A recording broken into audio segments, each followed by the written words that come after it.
Hey guys, it's Kevin Mano from Ricky, Zach, and Mano in the morning here backstage at River on the Rooftop with Shinedown. Hello. What? Well, two force. Brent and Zach from Yeah. Shinedown, two of them Yeah. here. Thank you guys for playing our free show. This is pretty rad. We decided instead of it being 140 degrees outside, we would bring the rain. Just we know the band storms. name is Shinedown, Yeah. but we were like, let's make it nice and cool for everybody tonight. Did the rain cool things off though? I can't Feels tell. like it did. It's actually really nice out there now. Oh, good. Okay. Like earlier today, even during sound check, I'm like, it is hot. What's But it the- is June. Do you have any memories of playing like unhealthily hot shows? Oh, God, yeah. yes. So many of them. What would be the first one that comes to mind? Oddly enough, the aptly named Hellfest in Cleveland, France. We played last year, 2 years ago. It was the hottest day ever on record in the country of France ever. Oh my god! In catering, I believe it was 125 degrees. And it was called Hellfest. It's called Hellfest. That's perfect. Aptly named. You got what they paid for, I guess. Yeah, we've Yeah. had a couple of really hot ones. The one was Diamond Ballroom in Oklahoma City years ago. That was inside. That's indoors. Yeah. Yes. Yeah. That was like 14 years ago. That was ridiculous. Yeah. Like I had my foot up on the monitor at one point, and Looked our like he was guitar peeing. tech just looked in between my legs. It was like it just looked like you were just a steady stream. Yeah, it looked like he was peeing on himself. Just Pouring out of sweat, you? just Yeah. sweat. I want to say real quick, I just want to comment on your longevity. Just a quick story, if you'll bear with me. Probably 15 years ago, I worked for Q101 in Chicago. Yeah. And you guys did a handful of stuff for us back then. And here we are. We all just these- were there. Oh, you were? Yeah, we just did a whole thing on like a big mental health initiative. cool. At the station, and it was really rad. In the Anyway, merchandise mart? Still in the merchandise mart? The station? Maybe they moved. I don't know. No. Yeah, maybe. It was, it's in the same Okay. place. All right, cool. But just the longevity is just mind blowing to me. Like, not only are you guys still at the top of your game, bigger than ever, but like we're a pop station and we're playing you now. It's just Thank you, by the way. You're welcome. Not many Appreciate it. bands have been able to sort of last that long and cross those genre lines like you guys have. I mean, I think it is a testament to music always, right? Like Yeah. the music always comes first, and I think if you have a song that speaks to people, the genre doesn't matter. A good song with a message is going to capture somebody.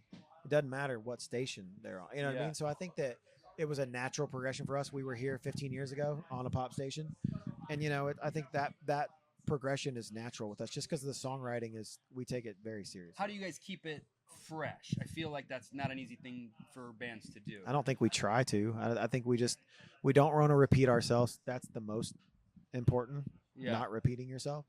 And then I think we're real. I think we write about what we go through. We don't sit and go, "What's cool right now?" Sure. That's not. I don't think the principle is to walk into the room, when you're writing material for a record, or even if you're writing with someone else or what have you. At least for us anyway, it's always been about don't write the song because you're trying to get famous. Write the song because you have something to say. Yeah, it's a good rule of thumb. Absolutely. Do you guys have songs like I hear stories from bands that they'll work on a song for weeks or months or whatever, but then one will just pour out of them like in a matter of minutes. Yeah. You got ones that come quick, and you got ones that you labor over. There's songs that come in 30 minutes sometimes. Yeah. What about some of the big hits? Were those quickies? Depends on the song. Yeah. I think A Symptom of Being Human was pretty fast. Was it? Yeah, it was one of the faster ones for that record for sure. Well, we've been playing the hell out of it. Thank you very People much. love it. People really do Thank love you it. Yeah. very much. Do you guys ride on the road, or is that do you have to be in the studio or at home? I'll write a little bit on the road, but we don't really. That's not. Brent has a brain of like touring is touring, writing is writing, and he can't really do both. And honestly, like I get it. I can't really. It's hard for me to like on your when you only have 2 days off a week to try to like. I'm gonna write. It's like, no, I'm gonna take a break. And not That makes be on perfect stage. sense. Yeah. I mean, touring life is hard enough as it is. You don't need Absolutely, to work for in sure. another facet of the job. No, you don't need to add more to it. We talked about your hottest shows, but do you have any favorite memories from Nashville over the years? They keep happening all the time. Really? Yeah. I mean, we were just here. We played the Bridgestone Arena. We played Franklin, Tennessee, but like last time we were in Nashville proper, we were at the Bridgestone.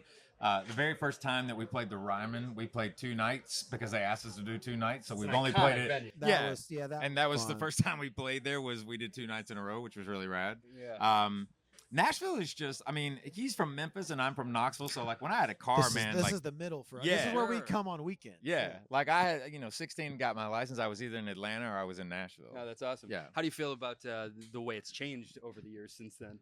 I have mixed emotions Do about you? it. I You mean, can listen, speak I love freely. that. That's I okay. love that there's so many great restaurants here now. Yep. And obviously the I food think culture. the number one, the gripe would be the traffic. Sure. The traffic, some of the people, I think no offense. A lot of things I hated about Los Angeles moved to Nashville. Yeah. You know what I mean? Like that's it's true. But it's like it is. I like to see any city prosper, especially in the state of Tennessee. So we're both Tennesseans for life. So it's like I love it. But yeah, the food is amazing. I mean, like there's so many great restaurants here now. Yeah, I moved from L.A. to Nashville. I'm sorry. You're not one of the things I was talking about. I know you. I know. I was. You know who I'm talking about. I felt like I gotta be honest. You know who I'm talking about.